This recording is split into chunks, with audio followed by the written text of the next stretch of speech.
So today I'm going to talk a little bit about GLP-1.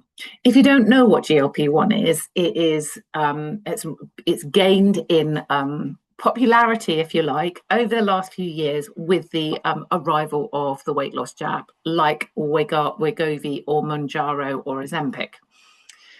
Now, what the GLP-1 drugs do, what the synthetic form of GLP-1 is, when we take it on board, it slows stomach emptying time, it suppresses our appetite, and it does help to keep insulin balanced, and it helps to bring insulin down.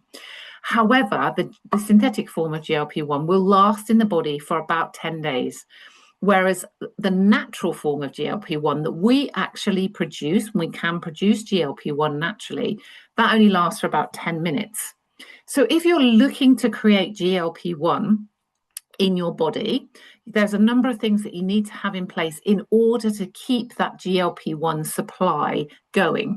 And one of the reasons why the weight loss jab has become so popular is it basically means that we have this constant supply of GLP-1. But you can create it naturally. And if you're listening to this because you don't want to go down the weight loss route or the weight loss jab route, but you want to get your weight under control more effectively, understanding how we can create GLP-1 naturally is really, really important. So we need 3 pillars in place in order to be able to create GLP-1. GLP-1 is naturally produced in the intestine, and it's usually produced in response to us eating some food, basically. The first thing we need to have in place when we're going to create GLP-1 naturally in the body is we need a fiber diet, a diet that has got lots of good quality fibers in. Fiber is essential for healthy weight management, for a sustainable weight management. And most adults don't eat anywhere near enough fiber on a day-to-day basis. Think lots of colors on your plate will be giving you the fiber that you need.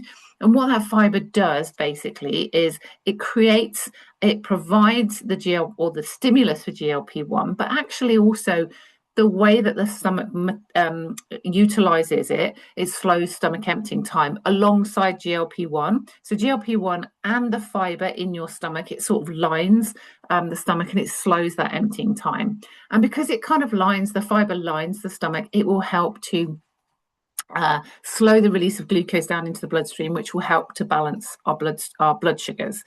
And that fiber will trigger the release of GLP-1, which will help to control our appetite. It will mean that we won't have the snacking and the cravings between meals as well.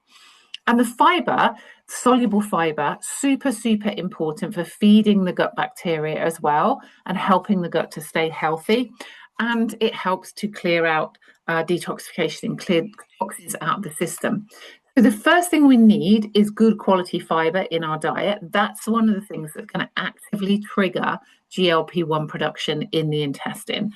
The second thing we need is really good quality protein and plenty of it. Most of us do not eat enough protein. We need about 1.5 to 2 grams of protein per kilogram of body weight, which is over 100 grams. If you're a healthy body weight of around 70 kilos, that's over 100 grams of protein a day. And most people are not getting 30 to 35 grams of protein in their meals.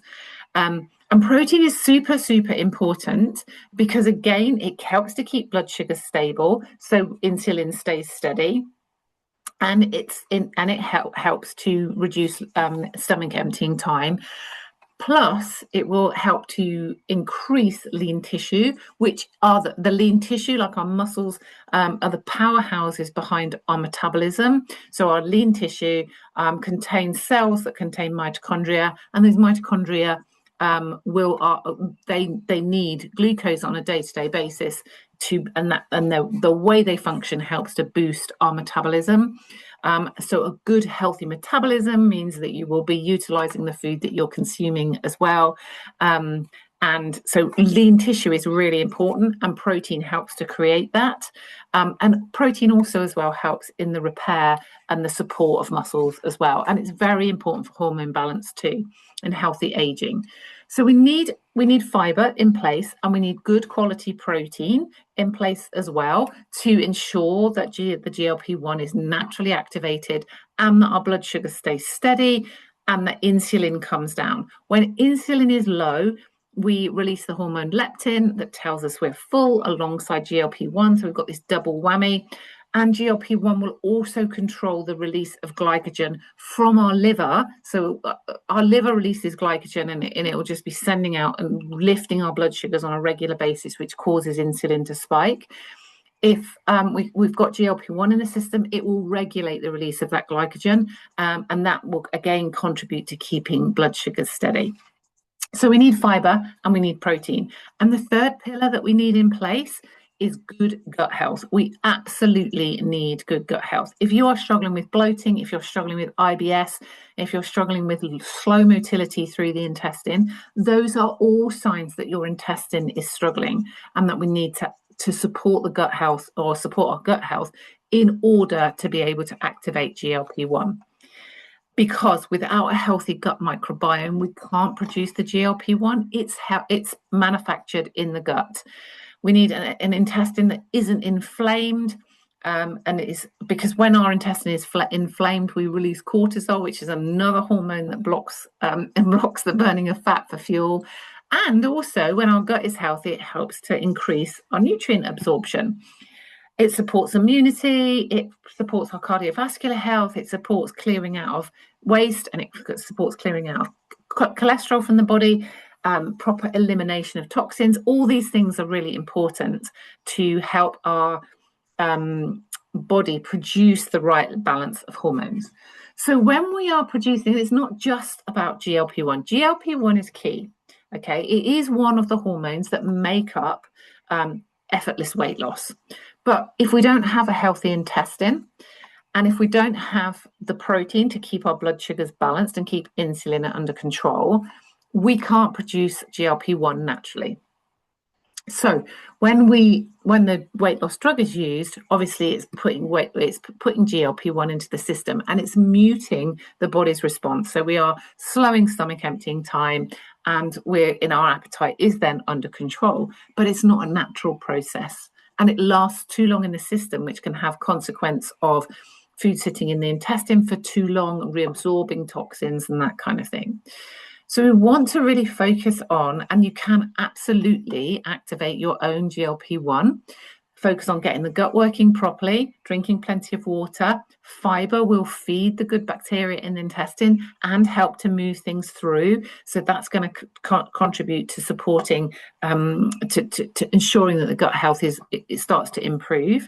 And then if we're eating plenty of protein and keeping blood sugars under control and insulin under control, that will help to reduce inflammation. So if we've got IBS inflammation around the intestine, by keeping our blood sugars under control, we can begin to reduce that inflammation and reduce the symptoms of IBS. So we really want to be focusing, and then the fiber from the colourful food is going to be feeding the good bacteria and helping the gut bacteria to really establish. So we've got this kind of self-perpetuating cycle. When you eat fiber, you're feeding the good bacteria in the intestine. When you eat protein, you are keeping blood sugars balanced, which is helping to reduce inflammation. Those two things together will also activate GLP-1. And if the gut bacteria is working properly and the gut and there's less inflammation around the intestine, then GLP-1 is going to be naturally produced by the intestine. And then that GLP-1 is going to contribute to slowing down the speed at which your stomach is emptying. It's going to contribute to cutting out the cravings and helping to keep your blood sugars balanced, so not allowing glycogen to be released from the liver. And it's also going to mean that you've got more energy, you're going to sleep better, and you're going to manage your weight much more effectively. So you can absolutely produce GLP-1 in your own body. You don't have to be spending money on weight loss jabs in order to get the same benefit. You just need to make sure those three pillars are in place. I've put in the chat below a document that talks more about GLP-1 and how you can activate it naturally in your body. So if you're interested in finding out more, head to the show notes below and click on that link and go over and download that document. If you've got any questions, put them in the chat below. But you absolutely can produce GLP-1 in your own body. You just need to make sure you've got those three pillars in place. Start with good gut health, getting your gut working efficiently. continue to eat more fiber or add more fiber, more colors to your plate, and make sure you've got at least 30 grams of protein on your plate at each meal. Those three things together, the fiber and the protein, are going to feed the gut bacteria. They're going to help to reduce inflammation. The gut's going to improve in health, and then you're going to be able to activate GLP-1. But the fiber is also going to be crucial in activating the GLP-1 as well. Hope you found that useful, and I look forward to speaking to you soon. Take good care of yourself. Bye-bye.